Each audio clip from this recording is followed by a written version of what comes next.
Hey guys, I'm Boot, we're in New Jersey, and today I want to talk a little bit about Microsoft Recall. So basically, Microsoft Recall is a feature in which when you do things on your computer and you forget, oh, what's the name of that book I saw, with the flowers on the cover, it'll use AI to go back into screenshots it's taken of what you're doing on your computer, leaving basically a digital footprint so you can trace those breadcrumbs, back to where you were looking for something or something you forgot and remembered later. Now this can be great if you need to remember something that you can't remember what you were doing and you need to get access to that particular thing. However, in the long run, this thing is doing absolute harm to your digital life and you may not be realizing it. So usually there is what's known as tracking online, where a website will track what you do, and a lot of browsers can, give you the option to opt out of that tracking. Firefox being one of the ones that's mainly known for, wanting to have that security for their customers. Of course, security is something that we all take very seriously because with all the data leaks and everything else, a lot of our information is floating out there in the ether, and there's a lot of bad actors out there who can do really bad things with that information, as I've discussed in a previous video. However, Recall basically makes it so that it can take snapshots in the background of everything you do. And while yes, Microsoft has put in a filter for sensitive information, it can't always tell the difference what is sensitive information. So it has been taking copies of people's social security numbers and applications and addresses, phone numbers, gift count information, just personal information that we type into our computer that it's supposed to be seeing and not taking pictures of, but it is. And that's the problem we have with Recall on Windows. Now, right now, it's only on those new Power PCs with the special processors for AI, but I have a feeling they're going to roll this into Windows 11 as soon as possible. It's something that older people who are forgetful will love, but at the same time, you're leaving a map of where you've been on the internet, what you've been doing on the internet, and all of your personal information put through the internet. And at which time, it can easily be accessed by a remote server, from another computer when, you're being helped by Microsoft, which is usually a scam call. It's usually, you got a message on your computer saying to call this number. And if you call that number, you're going to get a scammer, and they're going to pretend to walk you through steps to fix your computer or whatever it is that the pop-up has told you, whether you have viruses or whatever. So at the end of the day, they have access to this file, which has every footprint you've ever stepped online, including your personal information. There's no safeguard against this. Microsoft is just not doing the minimum of security in this case. And, it feels really shitty to the customer. And the fact that we can't opt out of it is a big, bad problem that we have. It's a big leak. And Microsoft is not taking your personal information security seriously at all. Here's a clip of a video where they're talking about it today, December 17th. We've spoken many times about this, and all of these episodes performed very well, so I know a lot of people saw this, especially in our audience. Recall doesn't look so hot for privacy and security, and pretty much most security researchers and experts that are coming forward and saying this is by itself just not a great idea. The whole concept of trying to make a copy of every single thing you do on your computer leaves a record of everything you've done, much of which is very against a lot of security and privacy concepts that are designed to prevent this kind of situation. So it's just not really compatible with a lot of privacy and security models that we currently have in respect to try to keep people a little bit safer out there. I think Microsoft also has a big responsibility here. They're not taking that seriously, and while it's cool that they tried to release this feature, I think, and I don't know if someone wants to try to find the clip, but we even said, how's this going to work? when they announced this, we're like, there's no way this can actually recognize every single kind of personally identifiable information. And there's always the nuance of what is personally identifiable information. So someone where they went for breakfast might actually be very sensitive information, depending on if they're in an abusive relationship or something like that. And Microsoft Recall won't have that kind of context. And, this kind of behavior from Microsoft is something I've been seeing more and more recently. They will jump into my other drives and like my Linux drive, because I've been using Linux over the last 2 months.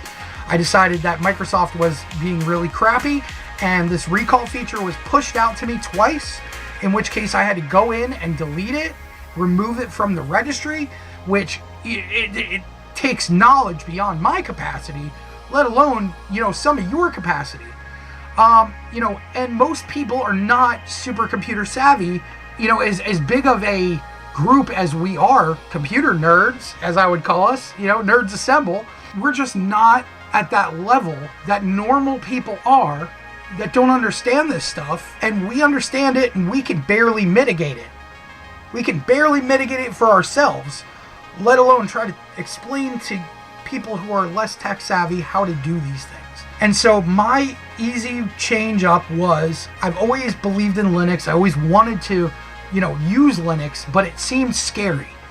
And let me just tell you, it's not that scary when you start using it as your everyday operating system. By putting myself into that, I have realized that there are things I need to learn, which are not very hard to learn. They're very simple.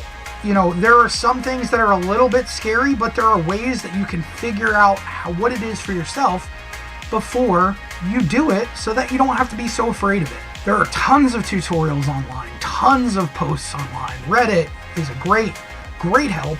Also, the forums for the Linux distribution that you use has a lot of very useful information as well. And if you have a problem, you could just Google that problem, and mostly somebody has solved that problem and shows you how to do it step by step.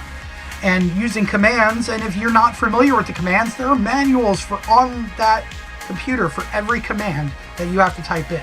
So if you're not sure what something means, you could just type man and that command, and it will give you a full manual of what that command does and all the different little things you can add to that command to make it do other stuff. And it's very clear and very precise. There is some language that, is a little bit over your head when you first jump into it, but after using it for a while, you pick it up very easily.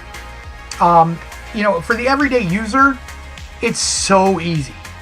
But for me, who's more of a power user, I'm more involved in the terminal commands and stuff like that, as to where there's a lot of graphical interface to, download programs that you need. And if you can't find a program, Linux has something for everybody. There's a program to do everything. It just may not be what you're used to on Windows, but, that's what it is. And if you so feel that Windows is worth doing this to yourself and basically handing away your personal information at a moment's notice, or the second somebody gets access to your system, that they're going to have access to your personal information right off the bat, that's scary. And these guys are like experts in this area. These guys do this all the time. Some of it I couldn't understand of their conversations, but a lot of it I can, and the normal everyday user, not the power user, even the power user will gain, information from these videos. But the everyday user can gain so much like tidbits of information from this that they can understand. It's very digestible in that way.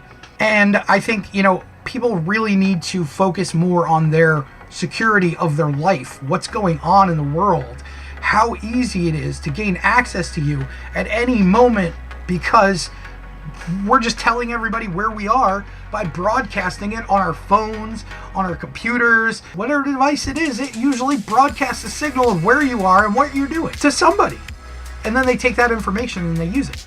Now, another thing is, like he says, like you could have an abusive ex who's looking for you, and then you need to keep that data private, because if you're trying to get away from an abusive ex, they're hunting you? I mean, the world we live in is a crazy place, but technology makes it even crazier. And if you don't want to be involved in crazy, I highly suggest you follow along with what's going on in the world of tech, because tech is where the information is. If you don't understand tech, that's a big problem in the world we live in today. Unfortunately, I know it's not easy, but it will get easier if you ingratiate yourself into it little by little. And I hope that helps you. I hope this video has been helpful, and I hope you guys move forward with, finding ways to keep yourself secure. Anyways, that's about all I got for this one. So thank you guys for watching, liking, commenting, and subscribing, and I will see you guys in the next one. Bye, guys.